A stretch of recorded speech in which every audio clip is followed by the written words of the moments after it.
Cleveland. This stop is Cleveland. Careful on those steps there. Have a nice day. You too. Welcome. Thank you, sir. May I take your baggage? Thank you, sir. Ticketed passengers only. Let me help you with your baggage. I got it. Now departing for Chicago on track number 7, train number 59, the Iroquois. Pardon me. Hurry up now.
Ready when you are.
Hey guys, so what you're looking at here is the Cleveland Union Terminal Tower building.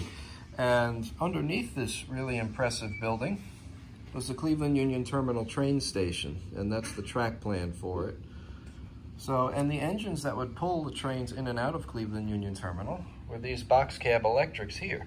It was an electrified station, and the 22 miles of track surrounding the station area were all electrified. And these boxcab electrics were designed because Cleveland Union Terminal was to be a clean train station. They didn't want any steam power going into Cleveland Union Terminal. So these boxcabs were designed to prevent steam from having to enter the terminal. And 4 railroads operated in Cleveland Union Terminal, mostly New York Central, and then Erie, Nickel Plate, and Baltimore and Ohio would also operate into the terminal. So I have a lot of New York Central plus some Baltimore and Ohio, so I'm halfway there as far as building up a collection for Cleveland Union Terminal.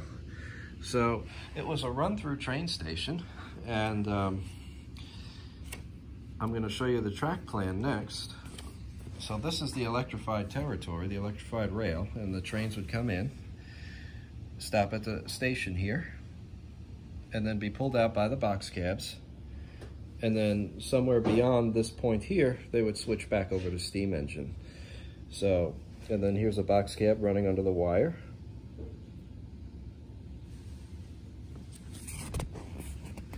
And here's the engine service facility. And then here's another pretty good shot of a box cab coming out of the station. So Cleveland Union Terminal opened in 1930, and it remained in operation up until, I think, the Amtrak takeover. However, these box cabs were transferred over to New York City in the mid-1950s as diesels took over and made them obsolete. And something very cool, let me find it in the book really quickly, is that, here it is. As the transition was happening, sometimes steam locomotives were allowed to operate through the terminal. And you can see a Niagara there smoking up a storm as it exits the terminal. And we got a Cleveland Transit train next to it, a subway.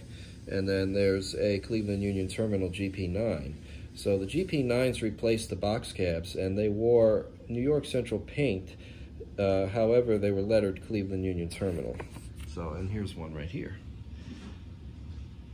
So MTH did this a while back. They're very difficult to find, but it would be nice to find one of these eventually.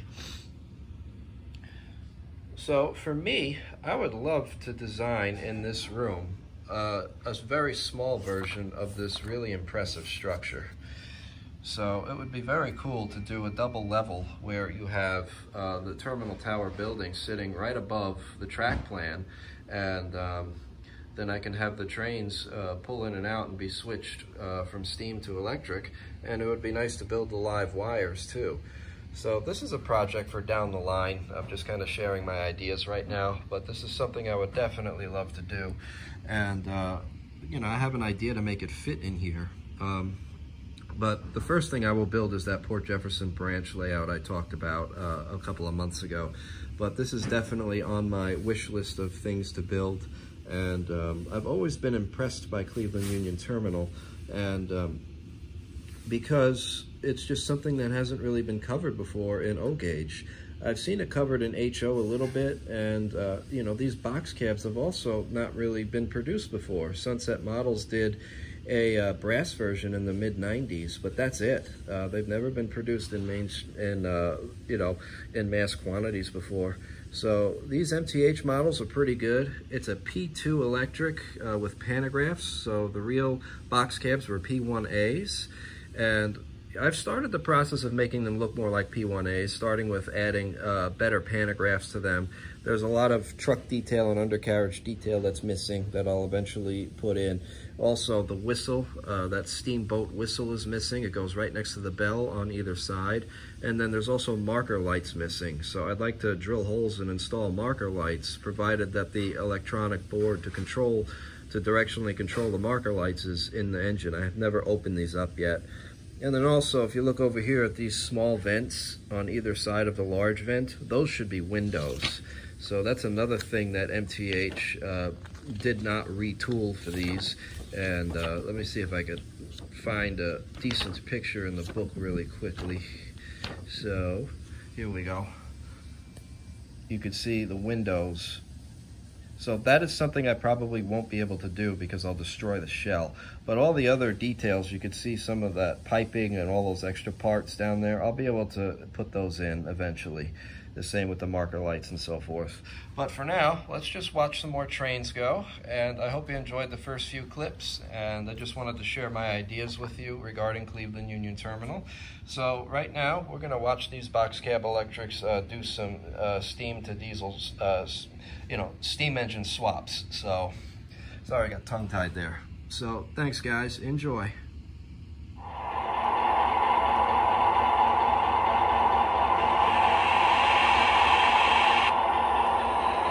We'll need an okay from the car knocker before proceeding.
ticket, please. Tickets, please have your tickets ready. Good to go.